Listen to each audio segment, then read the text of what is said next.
Dear Wayward, I've been thinking a little lately about, maybe a lot about, risks and rewards with writing. A friend of mine lent me Build Your Best Writing Life by Kristen Kieffer. Before you start rolling your eyes, like I know I would be if I received this letter, just hear me out. I didn't think that I would read another writing advice type book. I'm not far into it, but the first couple pages talk about resistance.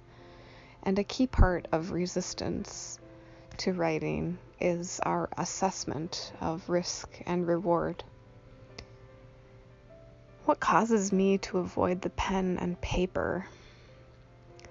And I came to realize that there is a risk, an extrinsic risk, losing time which already goes too fast, and for perhaps no extrinsic gain from this loss of the precious commodity that is time.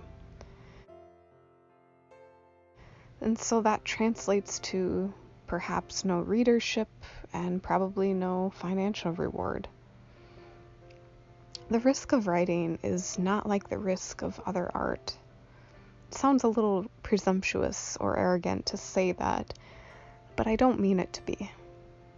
I just honestly think that it is not like the risk of other art.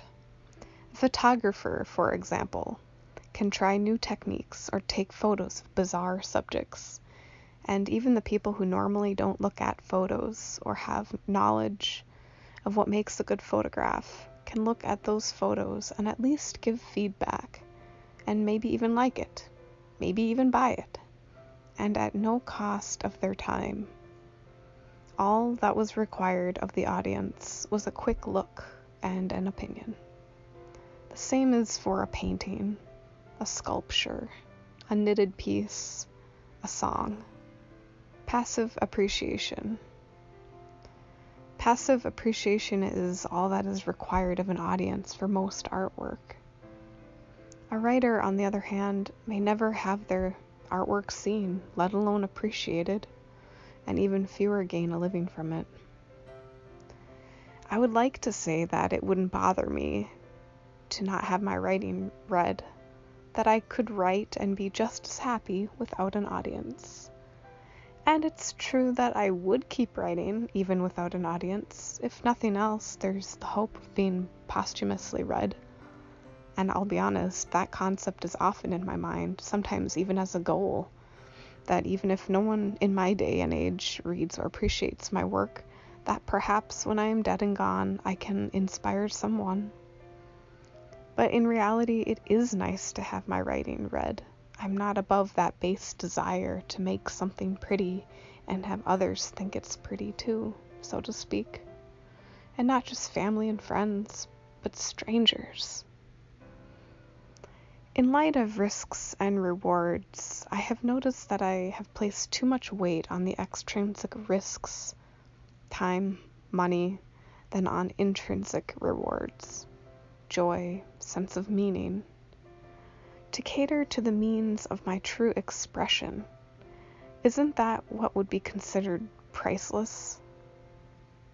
Wayward, is there anything keeping you from committing to the page?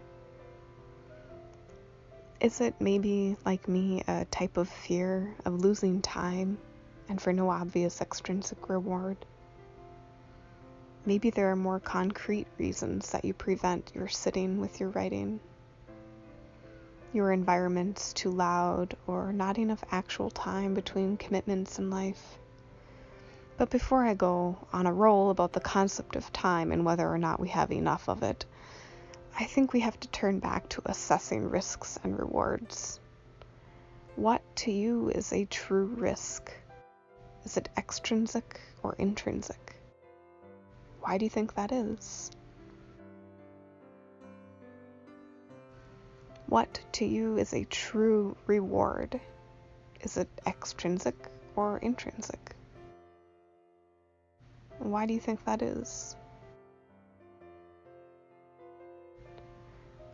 I think perhaps we have to dig a little deeper, get our hands a little dirty, as we discover what it is we actually value in our life and compare it to what we want to value in our life. Maybe the gaps between actuality and wishes are the true bridges we need to repair. Resistance is inevitable if there's too wide a trench to cross. I think I am of the opinion, at least for the moment, that writing will always be a risk. Perhaps even more a risk than other art forms even, where the audience needs no effort on their part to enjoy. A writer's audience is one that risks their own time. Time is perhaps the biggest risk to take for a mortal as we are. And yet, is not writing worth that risk if it means that we enjoy our sense of meaning in this short life? Let me know how you're doing, dear Wayward. And for goodness sake, let's throw caution to the wind and keep writing like our life depends on it, because it actually does.